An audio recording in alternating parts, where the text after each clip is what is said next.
Dust swirled in the dim light streaming through the workshop's narrow windows, creating mysterious beams that illuminated cobwebs and long-forgotten tools. Betty hesitated at the door, her hand resting on its heavy, creaking frame.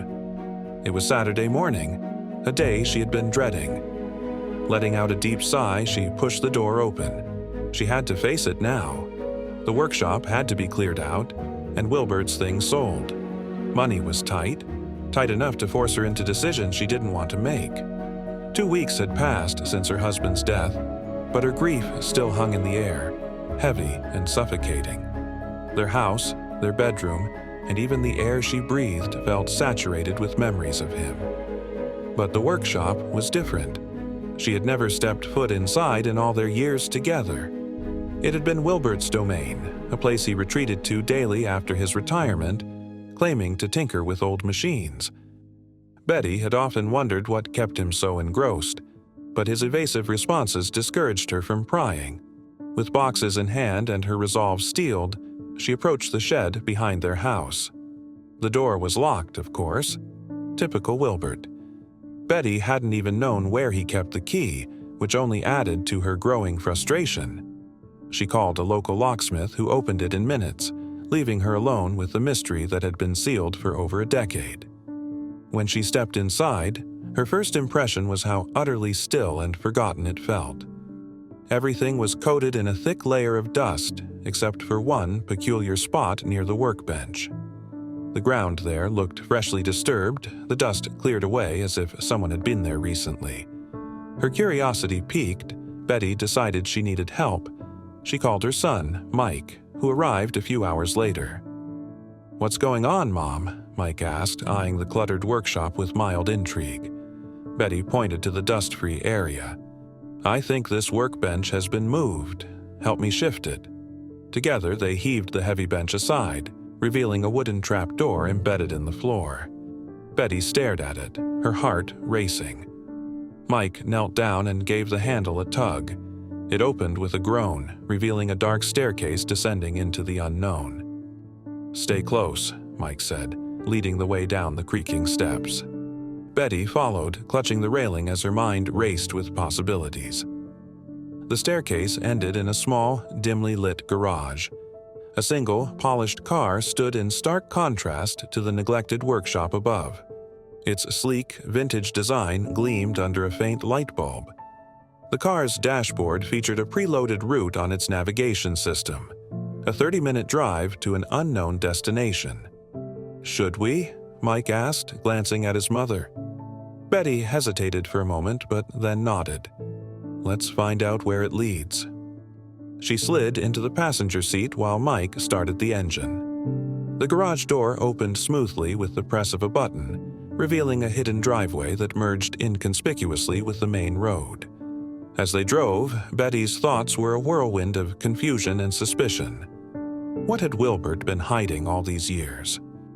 The car led them to a derelict house on the outskirts of town. Its peeling paint and overgrown yard gave it an air of abandonment. The house was familiar. Betty remembered seeing it listed for sale years ago. She'd even considered buying it, but the listing had mysteriously vanished. "This place is falling apart," Mike said as they stepped out of the car. They approached the front door, but it was locked. Mike tried ringing the bell and knocking, but there was no answer. Then he remembered the black bag they had found in the car's glove compartment earlier. Inside were several sets of keys, plastic cards, and neatly stacked packs of $100 bills. The sight of the money had left Betty stunned. "There's thousands here," she whispered, her hands trembling as she examined the crisp bills.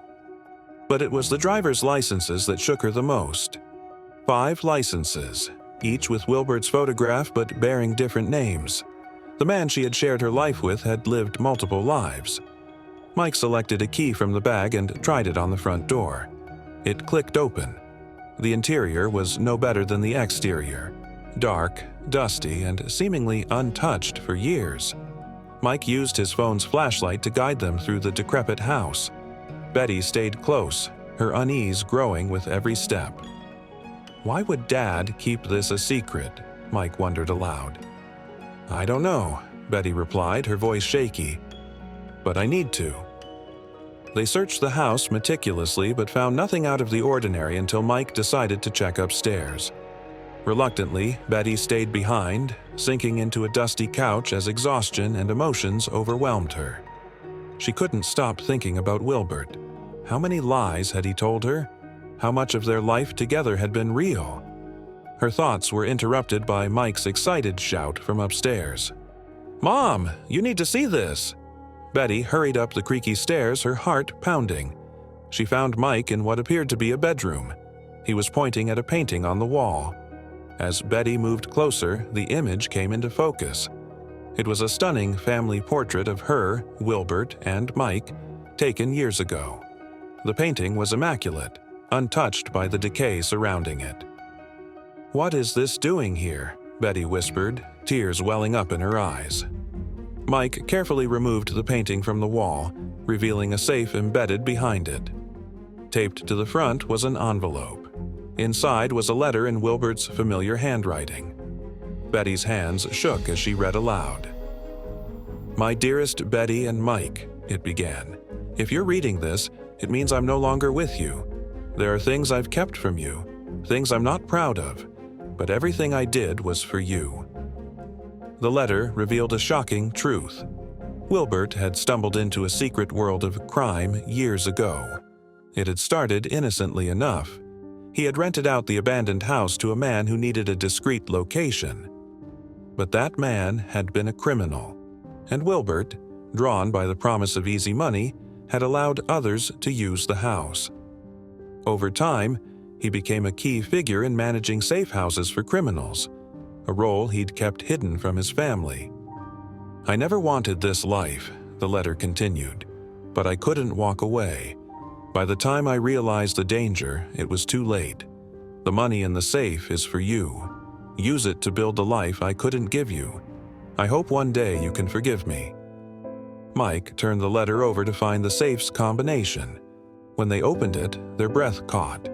Inside were stacks of cash, more than they'd ever seen, along with documents detailing Wilbert's secret dealings. For a long moment, neither spoke. Betty's emotions were a tangle of anger, grief, and disbelief. How could the man she loved have lived such a double life? Yet, as she looked at the portrait of their family, a small part of her understood. He had done it for them, however misguided his actions had been. "What do we do now?" Mike finally asked. Betty took a deep breath.